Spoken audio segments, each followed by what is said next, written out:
I am back. One moment. Let me go take my fan out of my window.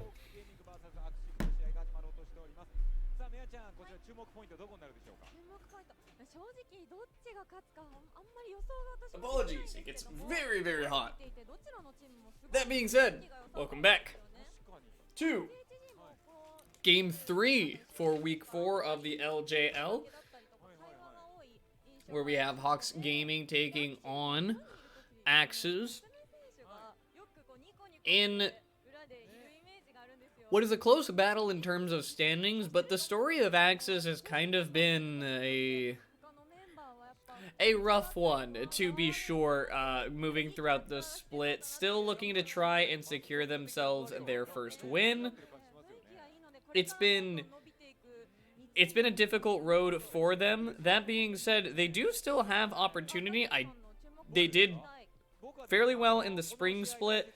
It's just kind of been a bit of a struggle so far getting out ahead of the curve in this game, or in this split so far.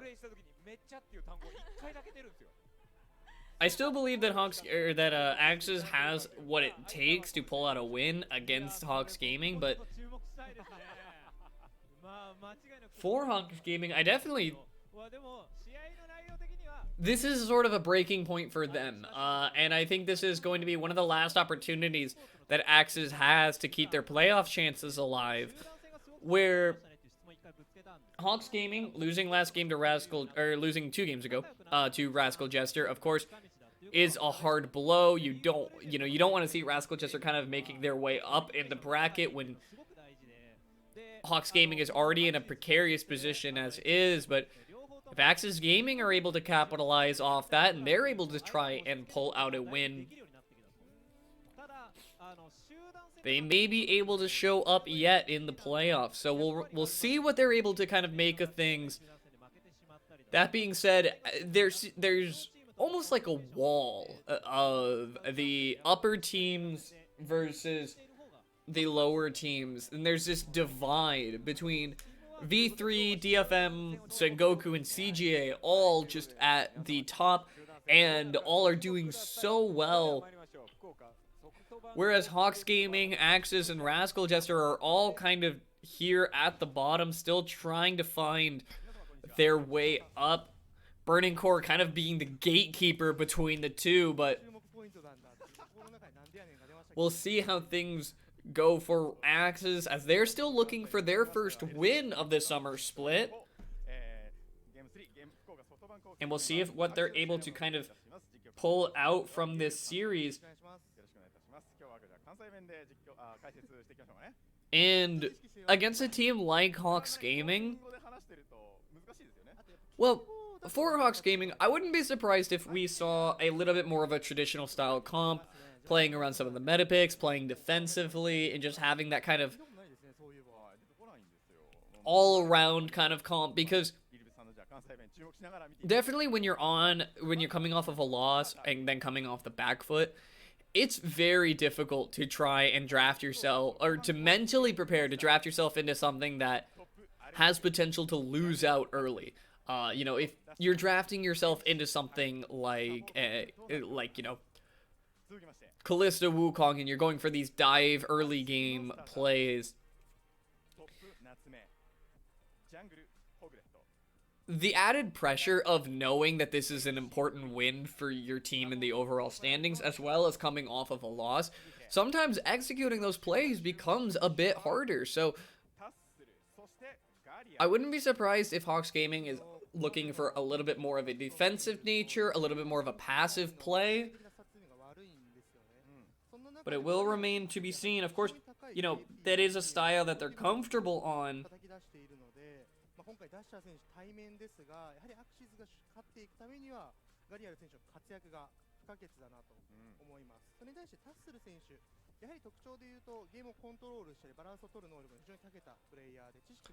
And as we're kind of loading in here, I definitely think one of the things that kind of makes or breaks a lot of this matchup in particular is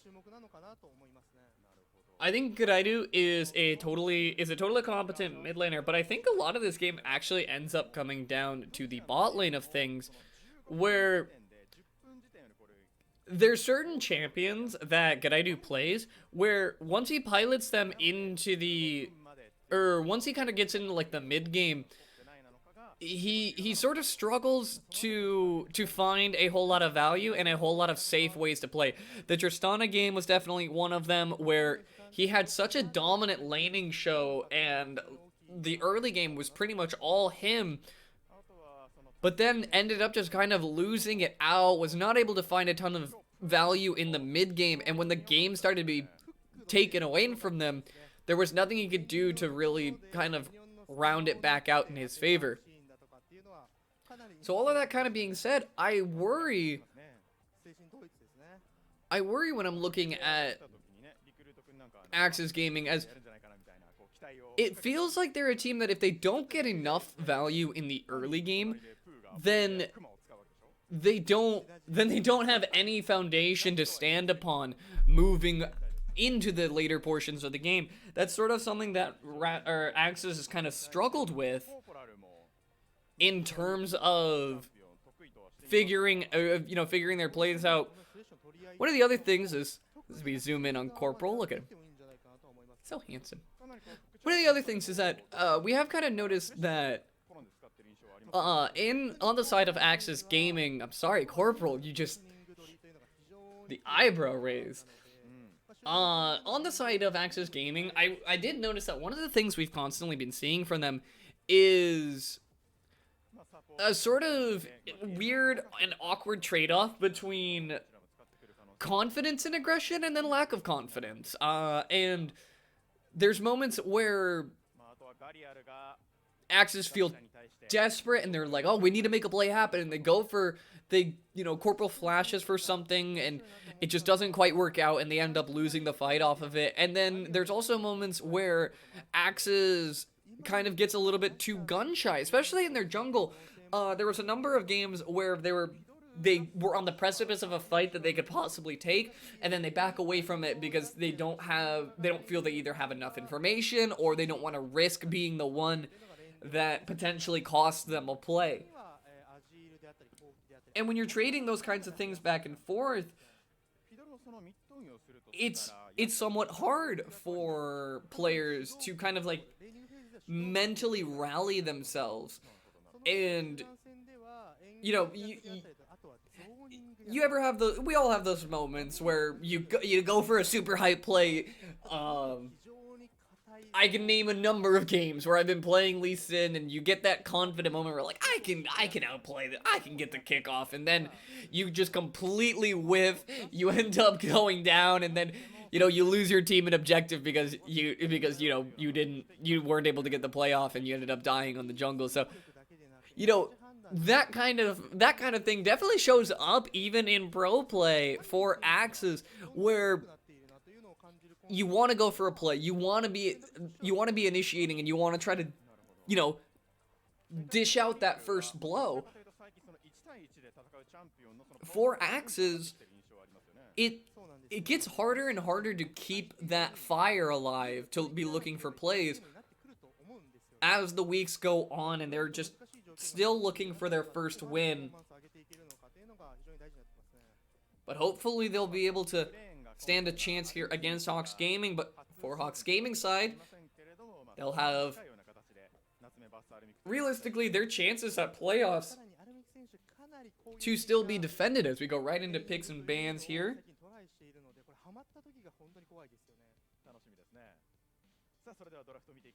As we're waiting for things to get moved along here, Varus and Karma both going to be hitting the ban table right away. Fairly traditional bans. That is actually one thing of interest, is Karma is not nearly as prioritized in the LJL as in other regions. We haven't seen a whole lot of the use of its flex potential into the top lane. We typically see it hovering between the mid and support position. That being said, still is a playable option up there.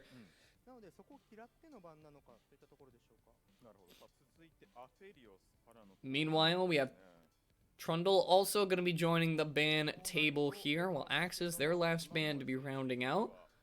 Set still open, as well as Ezreal, which is interesting to note. In this week, we have not seen a lot of Ezreal priority. Previously, we had seen, as I say that, commentator's curse comes striking in as Ezreal will meet the ban table. But what I was going to say is Ezreal has not exactly received the most amount of priority in this week so far. Well, Hawks Gaming has a couple picks lined up. I'd like to see a set here first up, but Kalista, not a bad option as Hawks Gaming may be declaring their intent early on in this one. Drafting up the Kalista for themselves, while Natsume is going to be picking up the Ashe for the bot lane there. And the bear being looked at, and this is actually somewhat interesting, as we typically don't see ADCs locked in this early on in the draft. And AXIZ could have held off on it, but if from the position of AXIZ, if you're assuming that Hawks is showing their hand with the Kalista AD pickup, which we have already seen Honey play, AXIZ can kind of safely just draft up the Ashe and hold the rest of their picks for now. Would have been somewhat nice if we saw something a little bit more flexible than the Volibear, but we have not actually seen Volibear hitting the jungle yet in the LJL, so suppose there is some flex potential still available in that area, while Hawks Gaming drafting up the Thresh and the Lee Sin alongside. Very similar draft to what they've had before. Well, AXIZ looking at their next pick. Don't think we will be seeing a Zed anytime soon, as Nautilus is going to be locked in.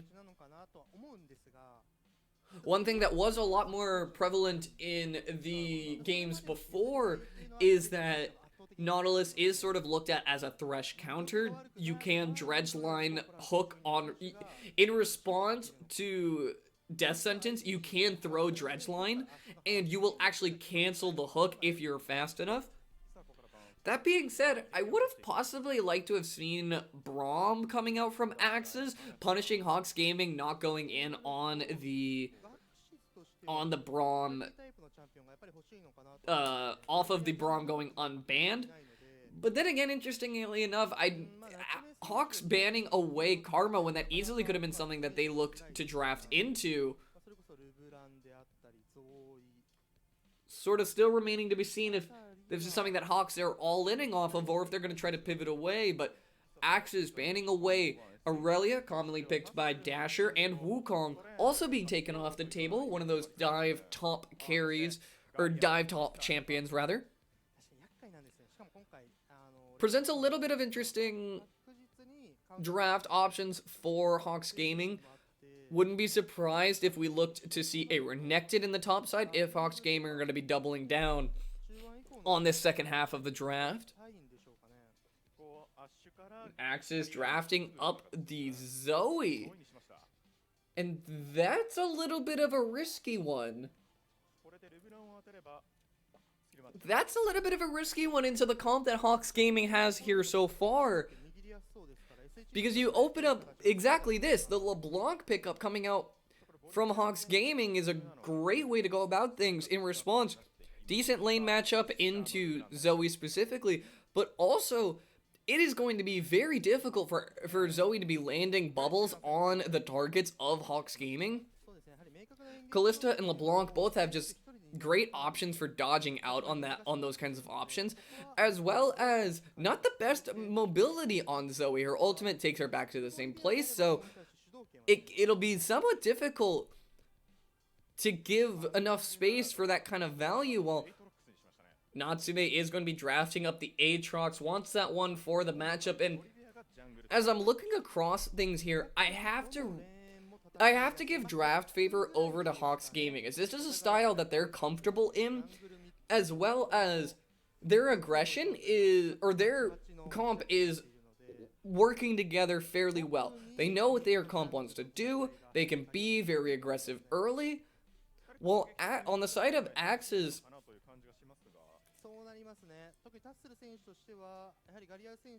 It will really require all of the pieces working at their intended functions, but they don't always set up each other very well, which is a little bit difficult. Ash, of course, does offer a little bit of utility for the Aatrox and for the Volibear, but Zoe doesn't quite work together in that to get a lot of pick potential. There's not a whole lot of poke coming out. Ash Volley does add a little bit to the poke, but against a comp like Hawks Gaming's, they're looking for the hard engage. So if you overextend at all, Hawks Gaming are going to be in a good position to try and punish this one.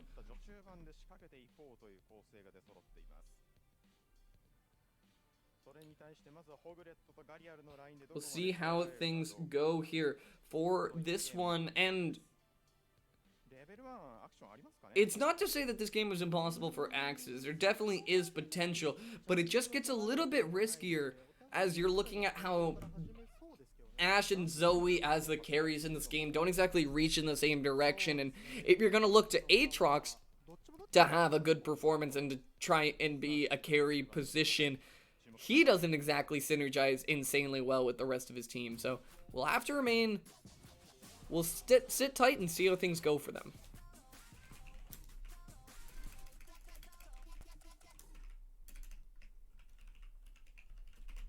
LJL 2020 サマースプリットウィーク4ゲーム3福岡ソフトバンクホークスゲーミング vs アクシズの試合スタートです。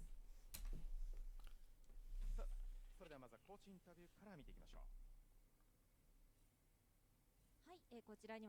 Alright, and as we are starting things up here, interestingly, Hoglet is going to be going for the PTA, but it's somewhat understandable as a lot of the way that Hawks Gaming's comp kind of postures itself, it's not going to be very long fights where you can expect to get a lot of value out of Conqueror. One thing that is kind of note is that we're not going for things like Predator, which the new Predator, of course, on this patch is still a little bit weaker and has not shown up since its rework. But also not going for things like the Aftershock or anything like that, going straight for the PTA, which will add for his dueling potential if he finds Tussle out, but doesn't exactly poise itself as insanely useful for the defensive end, which, well, early on, Volibear, the HP steroid that comes in off of the Volibear ultimate is usually enough to kind of win out early game scraps. But in the later portions of the game, not having extra resistances will really make the difference, especially if Dasher is able to find some early value off of the LeBlanc here.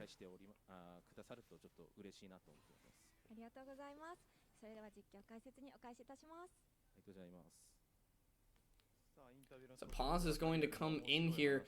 I'm going to have short technical difficulties here, which is unfortunate, but you know, just because we're on land doesn't mean that nothing can go wrong, as we'll get those taken care of shortly. Now, this is actually fairly interesting, as typically Volibear is not looked at as a flex pick. We have not seen a lot of Volibears in the jungle, in pro play at least. That being said, it is somewhat weaker than its lane counterpart, as Volibear provides a decent amount of pressure in the lane. There are a few champions that can just sort of ignore Volibear in the top side, but in this game it's sort of looked at alongside a Set. The interesting thing was that Set did not go banned, if I do recall correctly. So, a little bit interesting, but same idea of champion, and still, like, same idea of what you want out of it to do with getting a bit of flex opportunity. But just an interesting draft decision coming out from AXIZ there, and That has also sort of been the story of AXIZ throughout this summer split. It's just very odd drafting choices. This game is not nearly as bad as some of their others, but just multiple times they've been in positions where they're drafting in different directions and not quite all on the same pages. Good little trade there from Honey is going to come out there on Union. Meanwhile, we'll look at things here as Hoglet's going to be looking for an opportunity. No W. Distortion on Dasher will force away his flash and is a great way to alleviate some pressure for Garairu as Pooh goes for a flash play there. Not quite going to be able to get that one. Does get the flash in return though. So support for AD flash. Not a bad deal if you are Thresh in this lane. And after seeing Volibear cross to the top side, it really is Hawks Gaming's free reign to make that kind of a play happen. As well as Tussle given that pressure to take the scuttle on the bottom side here. While Honey and Pooh will just be shoving in the lane onto the bottom side of things here.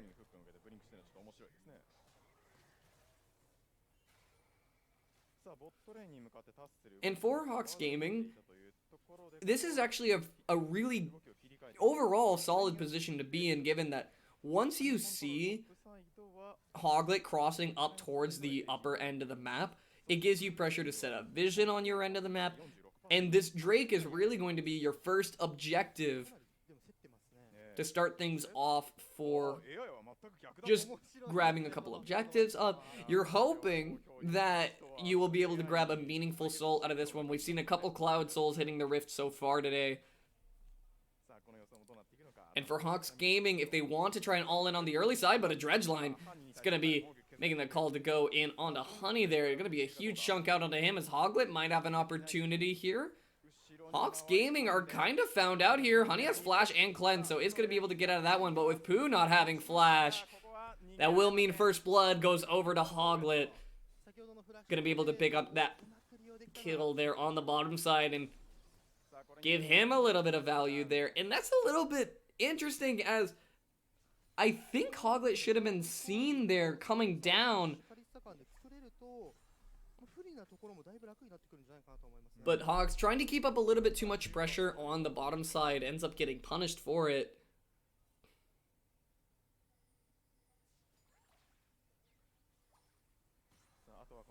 So a good way to start things off if you are AXIZ. But they still have enough pressure to work around this Drake if they so choose. Well, Hoglet's going to be rotating back around here. You can see some pings coming out from AXIZ. They want to try and pressure up for this Drake. They don't want to give this one up, but Hoglet's looking for an opportunity here onto Dasher. Don't think they saw him quite yet. And that's really going to be important for Hoglet here. The ward will die. Dasher's going to use the distortion. Hoglet's not going to be able to finish that one off all the way. Good idea with Cleanse means no aggressive summoners. Not going to be able to finish that one off in the end, but Tussle will take that as his cue to start up on the Mountain Drake here. Needs to be careful not to wander too far out, but with his bot lane coming in close, they will just be able to burn down this Drake fairly easily.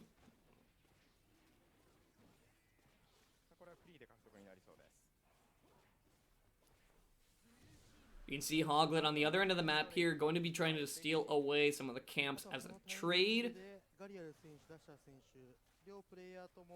But ultimately, splitting the map this way is totally fine for Hawks Gaming. Ornn is a great weak side champion that immediately sort of turns things into strong side just due to being Ornn. That being said, Aramic is totally fine with being on the weak side of things here. It's so difficult to dive in Ornn, especially as he's coming back with full HP. So splitting the map as they did, Hawks Gaming are totally fine to just let Honey try to pressure out Union here. Isn't accruing the highest CS lead in the game, but is still, it's nothing to scoff at, and you know, the added pressure. I think he did get an extra, or he does have opportunity at an extra turret plate, but the first blood gold is really what's carrying AXIZ through most of this one here. ボットの主導権を取れている SHG としてはこれヘラルドスワップも十分可能性としてはあるのかなと。アクシズとしてはこれ序盤主導権を渡してもパワースパイク As blue buff is going to be passed over here by Hawks Gaming なので to the mid laner. The question really is how much Hawks Gaming are going to rotate over for this Rift Herald when it does come up in about 15 seconds. It's not exactly ideal for Tussle to be on that side of the map given the farm state, but also being spotted out by the Hawkshot on his back means that Hoglet might be looking to start this one up right away. Unyan and Corporal taking the back to try and make their way over. Well, Ramyun has Natsume has a decent amount of pressure up towards the top side. Made myself a little bit sad with that one. We do have Natsume on the top side. He has full lane pressure for now and teleport as well, so taking the back here is not a bad option. AXIZ will just be able to secure up this Rift Herald for fairly free. And with Unyan staying, they might be just looking to drop this onto the top side and cash in on these turret plates as soon as possible while Natsume goes to cover up the bottom end of things.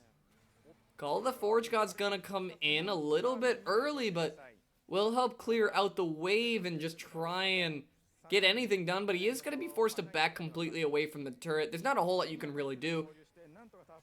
And this is sort of reminiscent of early games of AXIZ in the summer split, where AXIZ loves to take the Rift Herald and try to all in on one side of the map. Typically ends up being top lane. It's Hoglet. Gonna take a couple extra turret shots there. Nothing he can't shake off, but ultimately they will just get first turret here as Hawks Gaming are not reacting to this one at all.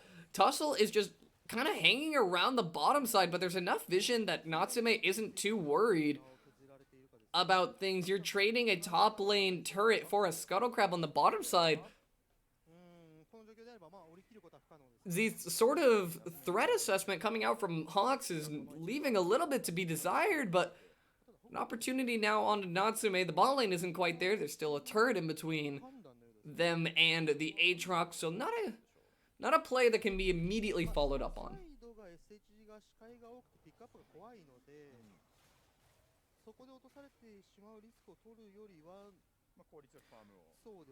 And we'll kind of just stick to the lull state for now. AXIZ just ultimately playing around the map a little bit better than Hawks Gaming is. Which is a little bit interesting, because it's not exactly like Hawks Gaming can't take a fight at this point. They are decently strong. Callista inherently loves early game scrapping. So, not entirely sure why Hawks Gaming are so passive with just giving up the turret on the top lane, but as it stands for now, Tussle just gonna enjoy a little bit of farming simulator, while AXIZ are looking to make plays across the map here. The benefit as well for AXIZ here is, while Natsume doesn't exactly benefit a lot in strength from the top lane turret going down, as he didn't cash in on any of that gold, what it does present him is a longer lane to bully out the Ornn and to try and run him down. And in this scenario, gives him a lot more room to have pressure, so he can start walking down for this Drake. Already started up by AXIZ. Dasher is a little bit alone on the flank here and will have Natsume behind him, so will need to reposition there. But Tussle's going to come in with a good steal. Going to try to W away from that one, but Hoglet's going all in here. Tussle flashes away, narrowly going to avoid, but the volley's going to knock him down. Hoglet flashing away as well, is almost getting burned down, but Dasher's looking for an opportunity. W in, he will just do a chunk to Unyan, but will only trade his life in the end. That's a 1-for-2 benefit to AXIZ Gaming. You get the Drake, but it's bittersweet now for Hawks Gaming. It's sure you get the Drake and you command the first 2 Drakes of this game, but now you're looking down the barrel of a Cloud Soul. This is a 3rd Cloud Soul for today. We'll watch this one more time before I keep going on that point. Honey comes in, beautiful smite. Well, actually, I don't know if he even got the smite off. It was actually the Sonic Wave that secured that, but Tussle gets burned down by the volley, and at this point, Dasher flashes over the wall to get a kill, but then ends up just kind of leaving himself out to dry. It was... I can't imagine flashing for one from Dasher was exactly the play that was worth it in that scenario, but so far, this game has been ultimately Hawks Gaming not playing all there, just not playing the early game comp to its strength, not exactly punishing AXIZ for playing for objectives. And if you're not going to look for fights, if you're going to just try and pick up the pieces afterwards and burn flashes going 1-for-1, I worry a little bit once Kalista starts to hit the decay point of this game. For now, AXIZ will retain just an overall good position, about 1.5k gold lead over to them, but with another Cloud Soul hitting the Rift, Hawks Gaming are going to need to find an out in this one, because Infernal Soul is not coming. Speaking of potential outs, Tussle's going to look for one out of Natsume here. Flash forward from Pooh will get the flay there, but not going to lock him up long enough to land a hook. The Lantern will pull in the jungler here as Dasher's going to get all in by Garaidu. Trying to look for a little bit of a play there. Will take the distortion out. Has W back if he needs it, but we'll look back at the bot lane as Natsume has a fun little blast going there to try and get himself out. As Honey looking for opportunity here onto Natsume. Will just be able to get him down. He autos a creep. Autos a second one. Will just be able to find him with the Q in the end. Excuse me. It is an Infernal Soul. I was wrong about that. Do apologize there. I did notice that actually with the blast going to the bot lane, which does offer potential outs for Hawks Gaming. But that being said, it's still... They'll really need to start cleaning up a lot of their overall macro play if they're going to be looking for plays elsewhere. And that's sort of the thing I had criticized AXIZ for earlier on, is that not being as decisive as they need to, being a little bit too gun-shy in other scenarios, where now it feels like Hawks Gamings are the ones kind of taking things a little bit too slow for how their comp begs.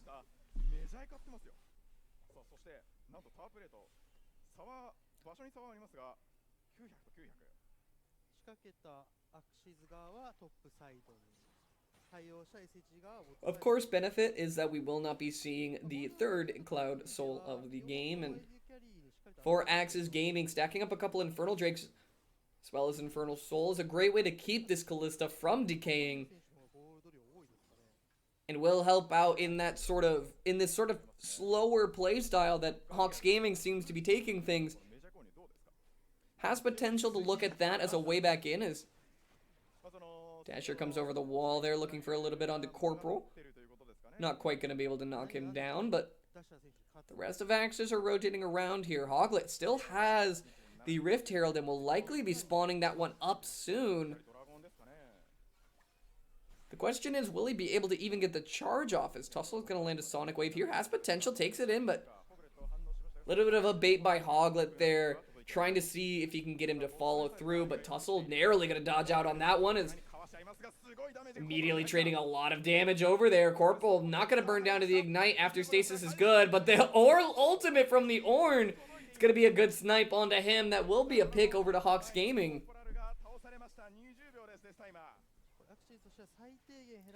And that's it was sort of an awkward exchange there. Corporal kind of stepping up a little bit too far and not respecting LeBlanc damage, as AXIZ should be able to trade for a turret here. The ultimate from Kalista not going to land there, but Pooh has a little bit of time here to go golden, buy himself a bit of more space, but the sleep will just end up knocking him down as Dasher gonna get pulled around here. They're gonna look for the chase onto Natsume, and they should be able to knock him all the way down, but Honey almost going down there. The empowered auto from Aatrox not quite enough. Meanwhile, Tussle already onto the Infernal Drake.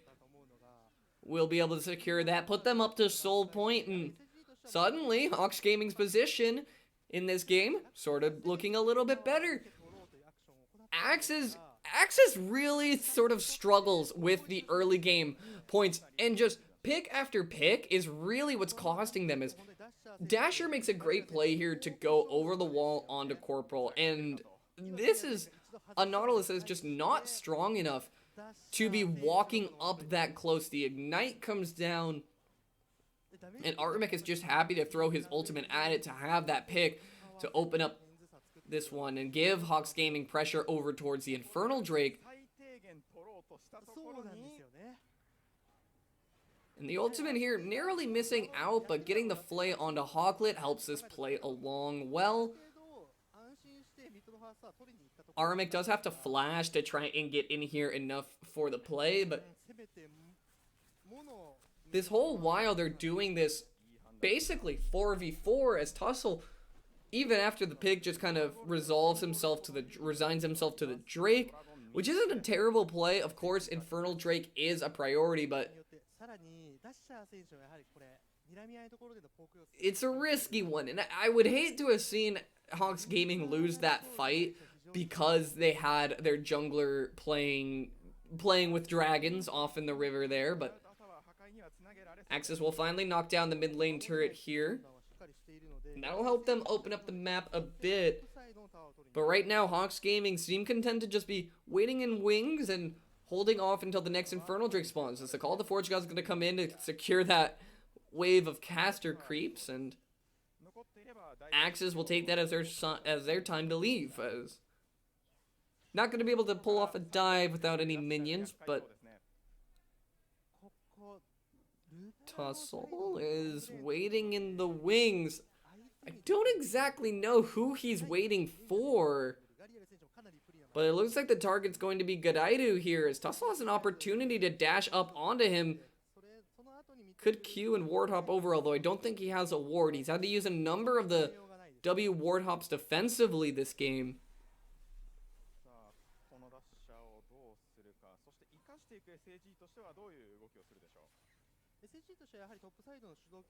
So we'll continue to try and see how this one shakes out here. Artemek still has a turret for safety, and it's so difficult to dive in Ornn of all characters, especially without Godaidu to bring in a bit of magic damage. But a beautiful ultimate. Tussle's going to tank that one up here, even after Honey pops the cleanse. Either way, no opportunity available for AXIZ there, as Dasher's going to find Godaidu here. Good little chunk out there. You can see the electrocute damage coming in. And that's sort of the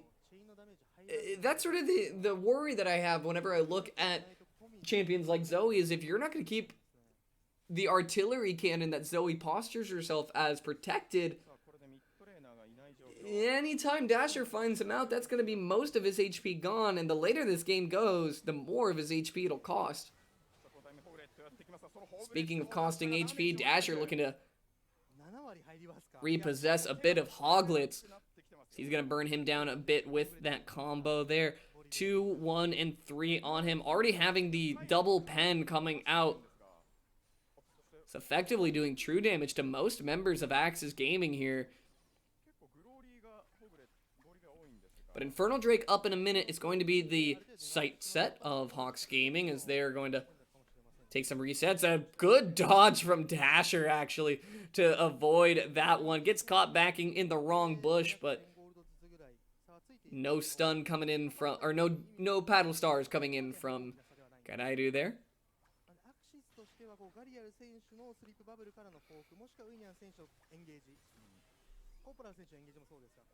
And as it stands right now, AXIZ has a decent amount of deep vision to allow them more control over the Drake. And that's sort of the staging sequence that comes out in setting up vision a lot of times, especially by AXIZ, where they like to set up a line of deep vision before the objective is up, and as that vision is cleared out, resetting it closer to the Drake so they can know what's going on around where the fight will happen. Now, Garaidu's just going to be looking for a bit of poke here for now. A little bit difficult to be landing those spells, but opportunity still on the horizon for AXIZ. While Hawks Gaming, they're going to want this soul. They're not going to be giving it up without a fight. So Tussle may have another steal opportunity presenting itself as Sleepy Trouble Bubble landed onto Tussle, but he gets out to safety. Dasher at about half HP needs to be careful about how deep he goes. Dredgeline going ahead and landing onto Tussle. They're trying to keep him locked up and away from the Drake, but it's going to be actually Hoglet that narrowly going to live. It's going to actually be Garaidu and Unyan going to be the first to fall there, as Corporal's going to be soon to follow them out. Tussle following the Sonic Wave in, but it will be Dasher that ends up picking that kill in the end. And now, this is a great position to be in if you are Hawks Gaming. Not a bad setup, to be sure. You found 3, and now you found Infernal Soul. Playing the early game slow is a little bit of a risky position, but not overextending. As is said by the Tortoise, slow and steady wins the race, and that's exactly what Hawks Gaming do here, as AXIZ are going to be the ones first to take an opportunity. Corporal's looking here, but AXIZ doesn't have a comp that all-ins very well. As they peel off the Drake here to try and take a fight, Garaidu's looking for any amount of value that he can, but he just ends up getting caught out, CC'd up, and knocked down by the side of Hawks Gaming, who really were at the liberty to take that fight as their please. As you have one member on the Drake, one looking for flank, you have Aatrox looking for flanks, and then Hoglet and Unyan who are peeling off of the Drake to help Corporal and Garaidu, when realistically, the Drake should have been the priority for AXIZ. As what it means for them now is they'll be battling past soul opportunity, as Dasher's going to come over the wall there, not going to take the second distortion, which would have actually meant all of the damage for Unyan there, but double chain not landing will chunk Unyan and remind him that there's not a whole lot of safe places left for him. Meanwhile, Hawks Gaming are just decently ahead in this game. They are very much in a position that they could look to end here soon.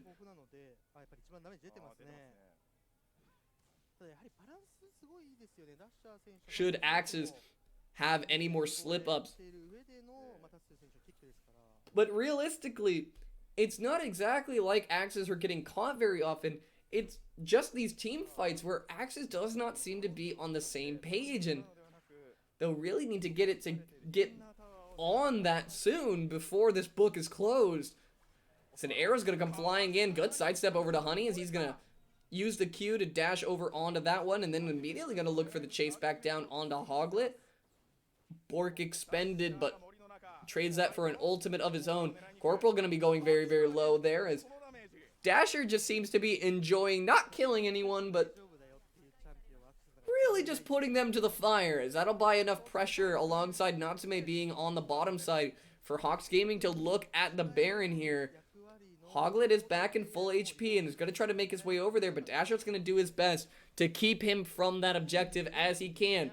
Teleport's coming in. AXIZ are going to be looking for an opportunity. Pooh's going to find a hook over, and Honey's going to be trying to chase that one down. Tussle's out of the pit, but they find the kill as Corporal's going to look for a dredge line there. Hoglet going very, very low. The spears are stacked up, and Hawks Gaming are running away with this one as Natsume is trying to battle back the world, but there's nothing he can really do. He's in the Baron pit alone. His team already down. Hawks Gaming can now just return to the Baron in force. And this may just be what closes out this game here, as Hawks Gaming find a great turn, a good punish onto Garaidu, and ultimately yet another fight win. Where when you look at AXIZ in this game, what were they realistically supposed to do? Garaidu wants to do his job as Zoe, which is just to throw damage into the pit, punish, and just, be this long-range artillery. But who is he supposed to be standing behind? Voltabear is off towards the bottom side. Natsume is teleporting off into the top side. And before anyone even has the potential to look for a fight, Gadaidu's already gone. Unyon soon to follow as Dasher is just able to hunt him off towards the bottom side of things. Hawks Gaming are realistically just running away with this one throughout this mid and late game. And what will they do with this Baron pressure? They have an opportunity to look for a game end even. If AXIZ do not start to really come together on this one.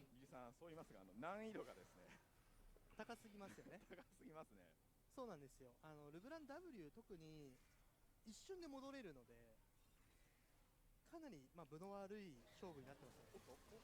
As Tossel? A little bit worrisome there. He's going to be able to W out. The Death Charge is going to not go all the way through there as Corporal's going to have that one canceled. But immediately the Flay is good onto 3 members, and this is all you can really ask for if you are Hawks Gaming. And that right there might have been enough to knock everything down to size. Hawks Gaming can really just force their way into the base at this point as Honey's going all in. He's trying to find his way over to Gadaidu. But in this kind of a game, you can see really why AXIZ kind of struggles a little bit at times. When their draft is not all together, it really just starts to fall apart for them, especially when Hawks Gaming are just all on the same coherent point. Gonna be padding a little bit of their KDA here as Honey is just free firing, stacking up those spears. Last of the turrets shall fall. The Nexus is exposed, and Hawks Gaming are gonna find themselves a win, which will actually benefit in hopefully securing their position over Rascal Jester. But ultimately, we'll be finishing 3-6 in the week, while AXIZ are still going to be looking for their next win.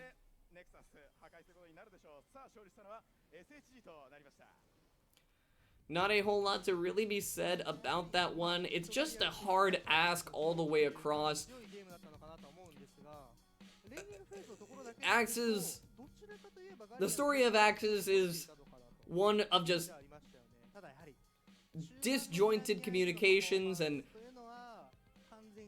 disjointed drafts really is what it is also coming down to. But Hawks Gaming keeping their composure together, playing the game at their own pace, end up pulling this one out, playing that mid game and late game very, very well. Beautiful stuff to them. As we're going to be taking another quick break here before we go into our last game of today, which V3 Esports will be returning to the stage as they'll go into Game 4. They'll be taking on AXIZ Gaming. Don't go anywhere if you're going to be looking forward to tuning into that. If you guys are enjoying the stream, feel free to drop a follow down below to know when I'm going live. The way I do things here is I do the first 4 games today, and then the next 4 games tomorrow. So if you guys would like to tune in for that, you can definitely drop a follow here to know when I'm going live. Also, if you would like to keep an update on when VODs are going to be up, when other content is going to be posted, like I do top 5s of each week, you can go ahead and drop a follow on my Twitter, which is down below in the little description area. Drop a follow there if you guys would like. I tweet when I'm going live, what I'm doing, what events I'm going to be casting, and other things like that. So if you enjoy me, or if you just enjoy more LJL content, you can tune in, drop a follow, and keep up to date there. That being said, though, we'll be taking a quick break before we go into our last game. Don't go anywhere, and I appreciate you guys tuning in.